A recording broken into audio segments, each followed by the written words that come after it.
Craftworks, one of the teams at Services. We formed really just after the last retreat, 6 months ago. Partly we're trying to look at how do we get this disparate bunch of freelancers working on software development and services and form some sort of cohesive team so that we can deliver a sort of reliable level of quality to our customers. We thought about how to do that, and it really came down to working in a sort of a way that promotes skill, and the metaphor we came up with was this sort of medieval craft workshop or guild, just the good bits from the Middle Ages, not all of it. And the more and more we thought about this metaphor of, you go through your apprenticeship and you learn the one true path from your master, how he likes to do things, and then maybe you get some sort of recognition of sort of skill level within that group. That's faster than my practice. And then as you become a junior, you explore other ways of doing things until finally you do your master work and become a recognised master. So we have this concept of recognising levels of skill, and we've developed systems for that. But along with that recognition, we got excited about the idea of collaborating on that skill sharing. It's not so much about travelling up a hierarchy. We're working together and we all succeed or fail on that shared learning journey. So we're developing learning journeys for every person regardless of skill level. And everybody is a teacher. So in a sense, our core vision is a collective of people practicing their craft. Their craft is about, for us, software development, which means software engineering, design and entrepreneurship, developing beautiful things, beautiful work that we're really proud of. And as we kind of level up in our little game of guild structure, we have an obligation. So success comes with a recognition of obligation to teach. This gives us some abilities to have a really non-conventional education stream for people. So we don't have to be like the regular IT crowd.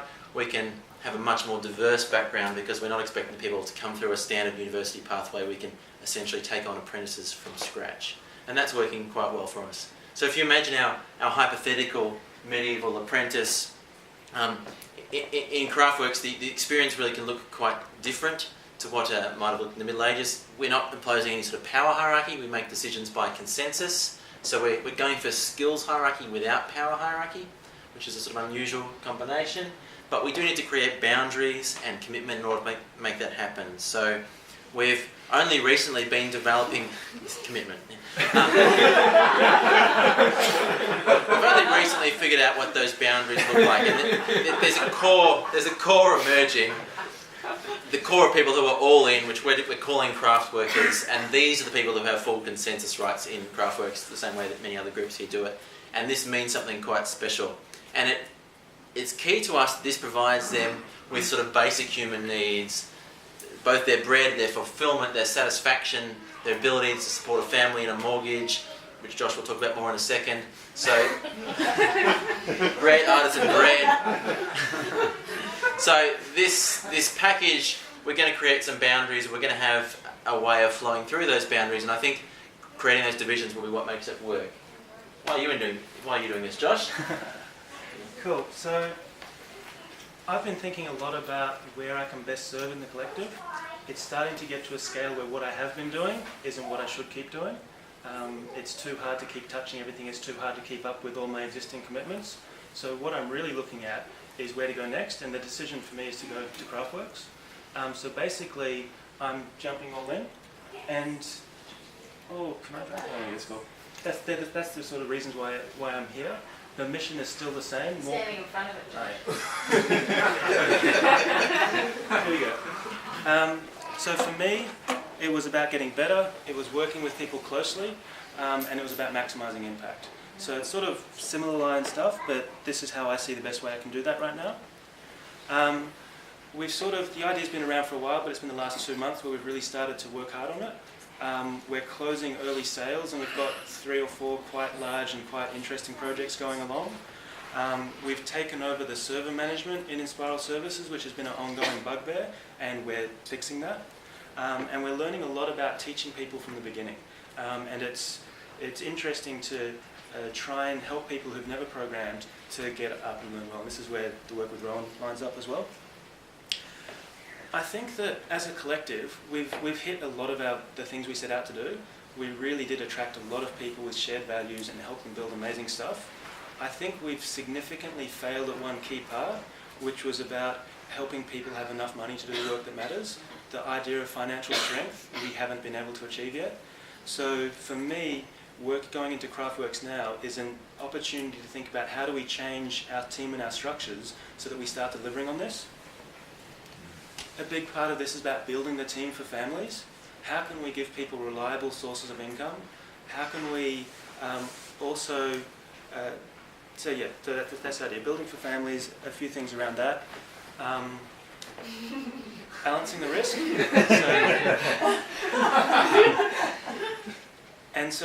This is the idea and the vision of saying we're building this for people with higher financial needs, with more security, more stability. This affects everything about how we design the team.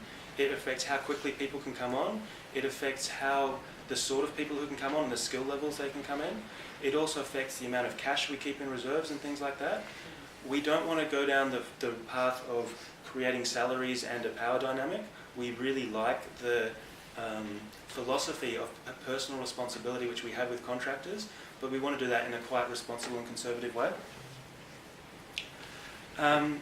We're also really interested in how to help people get exposure to risk and investment, whether that's investing time or money.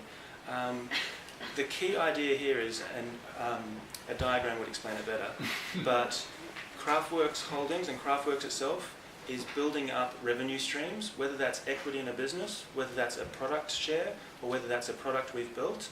Those revenue streams are owned by the Craftworks team as a whole, and we use fairly sophisticated methods to figure out who to allocate that revenue to. So it's not just about counting who's done hours, so that's the naive version. It's about doing that with a bit more sophistication. This area of how to do this so that people can control the amount of risk they want to take on in their work portfolio. So it might be, I'm doing 4 days a week, but I'm happy to put 1 day a week into risky stuff. How do we make that work from a money point of view, from where people will put time? Also, how do you help people who want to have more exposure to risk? We're sort of borrowing a bit from the Enspiral Foundation in terms of structures, but it's customised for us. The idea of a craft worker is someone who's all in and committed to the team. I'll explain that a bit more. Collaborators are people who we work with. They can earn money, they can earn revenue share, they can earn the fairy gold. Not sure about the name, if anyone's got a better one, we wanted to imply that this isn't for certain, this isn't like money in the bank, but fairy gold's got the context of not being real at all, whereas this is actually substantially asset-backed. And learning partners. The key idea of helping people get better in their crafts, whether that's development, design or entrepreneurship, that's not just for craft workers, that's for anyone who wants to engage in that conversation. So we're really interested in how we get better as a whole collective in upskilling ourselves, which is pretty much peer-to-peer learning. For me to be all in means that I'm primarily branding myself and my work as Craftworks. I'm still working with the Joshua Vile brand and not giving up my name completely, but primarily I'm representing as a craft worker. Every contract I work on goes through Craftworks, and also every investment I make, so all the new ventures and equity deals and so on. And I'm also bootstrapping this. So over the last 5 or 6 years, I've built up equity in a bunch of different companies. The idea is that I'm inviting those business partners I have to basically transfer my equity stake to the Craftworks equity stake. What this will do is give exposure to people in the Craftworks team to the upside of that equity. And this is a key idea of bootstrapping, so we've got stuff to back the fairy gold to start with. So this is a conversation that I'm starting to have with my business partners, and I've tried to talk to a bunch of people today about it. And again, it's a significant thing to do, and business partners and business relationships are really sensitive and need to be nurtured. I guess it's sort of my way of indicating how important this is for me, and also the possibility I think this team can do. The main why of that is that I'm pretty much overcommitted and stretched, and that the value I add to businesses would be more if I had a team of people working on adding that value. I think that using Craftworks, I can significantly increase the support we are giving to Enspiral Ventures in terms of development energy now, money soon, design energy now.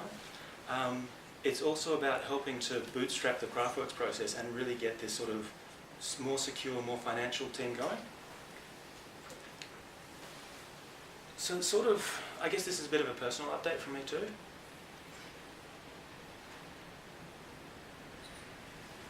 That's about it.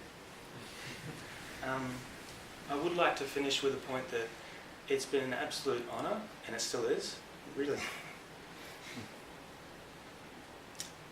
It's been a real pleasure seeing everyone grow, and I'm really looking forward to the next stage, but for me this is a real transition. That's me.